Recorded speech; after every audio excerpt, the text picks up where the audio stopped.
wa a'udzu bika rabbi an yahdurun.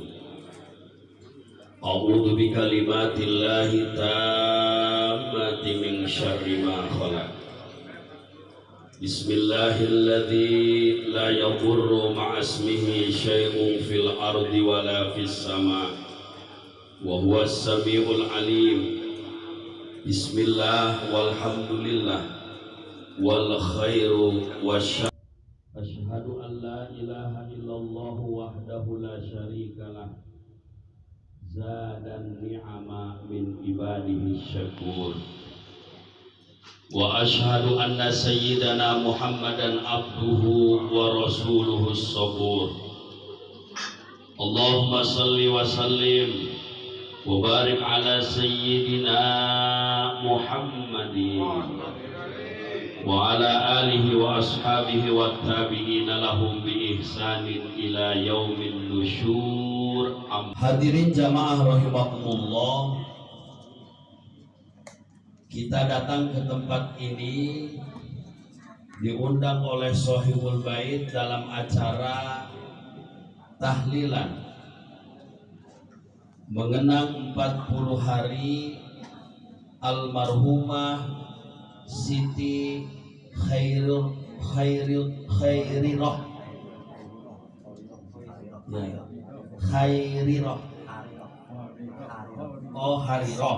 Ini KH sih. Iya. KH itu kalau dalam Arab jadinya kho. Iya. Hariroh binti Nur Salim, istri dari Bapak Agus. Mudah-mudahan melalui suratul Fatihah, silsilah tahlil yang di dalamnya kalimah-kalimah thayyibah, dengan wasilah itu semua almarhumah Allah ampuni segala, Allah terima seluruh amal ibadahnya, lalu Allah tempatkan tempat yang sebaik-baiknya, yaitu raudhah min riyadil jannah.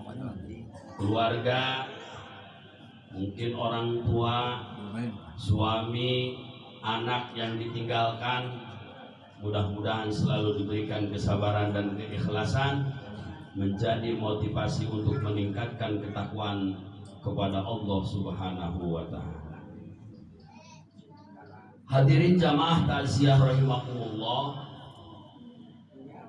gak terasa kemarin anak-anak kita baru pawai malam Sabtu. Ternyata sekarang udah tanggal berapa? 9. 8, 9. Sabtu ketemu Sabtu 8. Oh iya, besok 9. 10 tanggal 10 Muharram hari Senin. Jadi nggak terasa udah kita tinggalkan 1443 Hijriah, kita masuk 1444 Hijriah. Ustadz kok kematian ngomongin tahun baru? Karena kadang orang itu lalai. Yang dia selalu ingat adalah hitungan dunia. 1 tambah 1 2, 2 tambah 1 3, 3 tambah 1 4, dan seterusnya.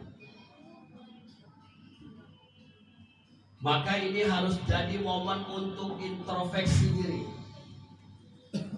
momen untuk koreksi diri. Sebab di dalam Al-Quran itu surat Al-Hasyr ayat 18, salah satu ciri orang yang bertakwa itu adalah mau introspeksi diri, mau koreksi diri. Apa yang harus dikoreksi? Berapa banyak harta, berapa banyak tenaga, berapa banyak waktu yang sudah kita gunakan untuk ibadah kepada Allah Subhanahu wa ta'ala.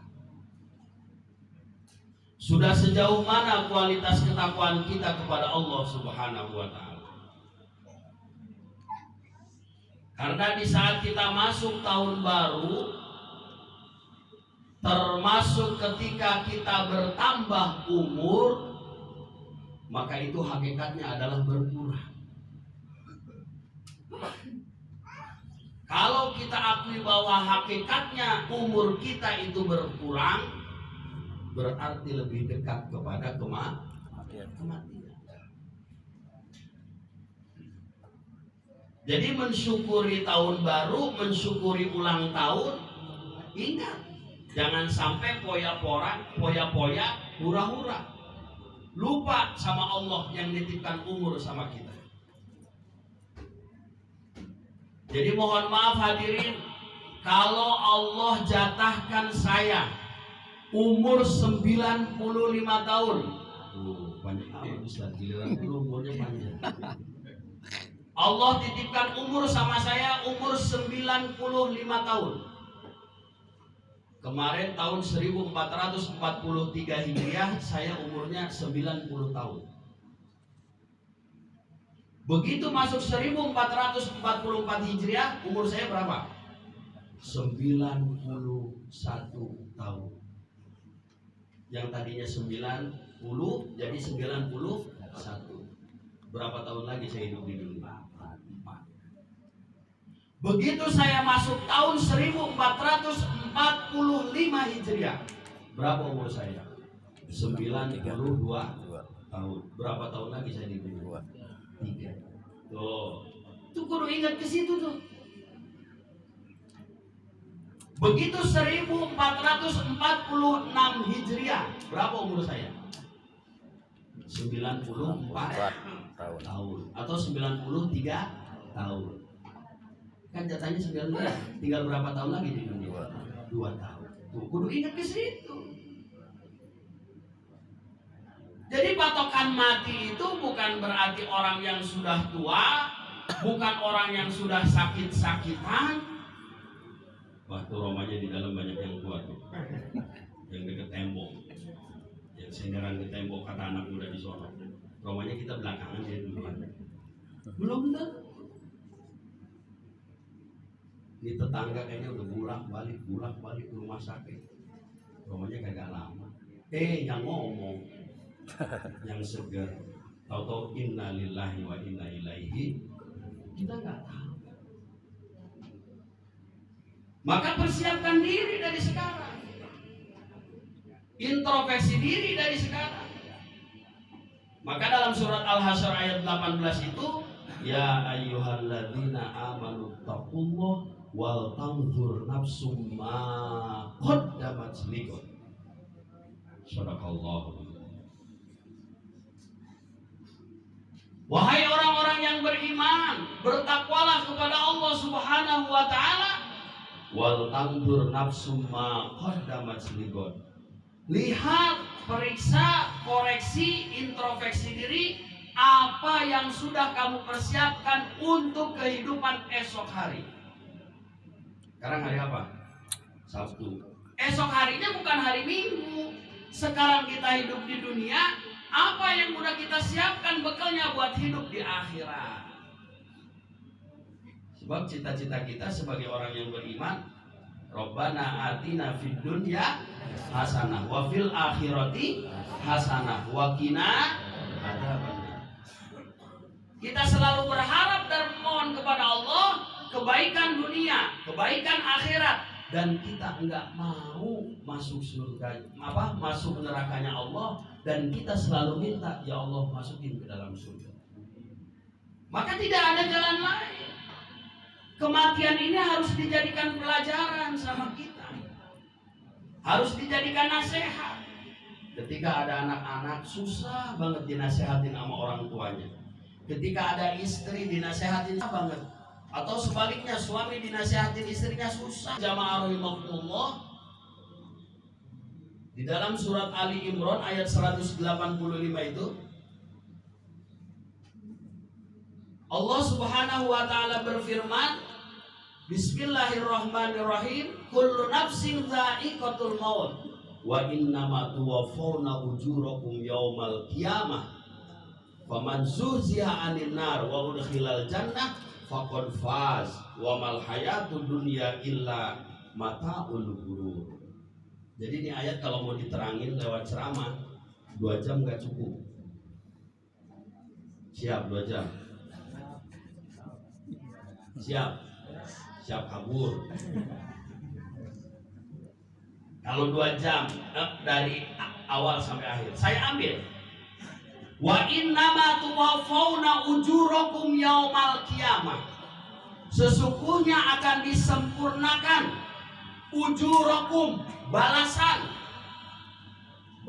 dari amal baik kita, dari amal buruk kita bakal Allah sempurnakan. Kapan? Yaumal kiamah, pada hari kiamat nanti. Jadi jangan merasa sekarang berbuat maksiat, berbuat dosa aman, gak ada yang lihat, gak ada yang dengar. Balasannya pasti ada. Jangan pernah kecewa dan putus asa. Di saat sekarang kita banyak berdoa, bahkan banyak beribadah, rajin sholat duha, rajin sholat tahajud, rajin baca Quran. Romanya doa gue gak pernah ada kelewat, tapi gue masih miskin. Sholat itu bukan untuk menjadi orang kaya, tapi sholat itu adalah wujud sebagai syukur kita ataupun keburukan. Tapi mohon maaf saudara, jangankan nanti di akhirat, di dunia orang yang berbuat baik, yang berbuat buruk, itu udah orang itu mati, jenazah itu diurusin. Pertama, kalau jenazah itu diapain? Mandiin. Kedua, kafanin. Ketiga, sholatin. Habis sholatin, kuburin. Maka di dalam hadis yang diriwayatkan oleh Imam Bukhari, idza wudi'atil janazah wahtamalahar rijal ala a'naqihim. Di saat itu jenazah sudah beres dimandikan, beres dikafani, beres disolatkan, lalu mau dibawa ke kuburan, maka kata Rasul, idza wudi'atil janazah wahtamalahar rijal ala in kanat sholihatan qalat qaddimuni. Kalau ini jenazah ahli sholat, ahli puasa, ahli sedekah, ahli ibadah, jauh dari maksiat dan dosa, maka dia bakal ngomong. Apa omongannya? Qalat qaddimuni, cepet-cepet bawa saya ke kuburan. Kenapa dia bisa berkata cepet-cepet bawa saya ke kuburan? Karena di saat sakaratul maut, manusia itu diperlihatkan amal-amal dan balasan-balasan yang akan dia terima di dalam kubur. Jadi belum nyampe kiamat, amal soleh kita itu udah Allah balas di dalam kubur. Solehan kamu selama hidup akan aku berikan di dalam kubur. Maka kuburmu akan luas, kuburmu akan terang, tidak akan berasa lama menunggu yang namanya kiamat. Itu karena jenazahnya jenazah baik. Bakal ngomong qaddimuni, cepat bawa saya ke kuburan. Yang gak sabar, pengen cepat dibawa ke kuburan. Wa in kanat ghairu sholihatin, kalau dia itu jenazahnya bukan jenazah ahli ibadah, jauh sama Al-Quran, sholatnya kagak,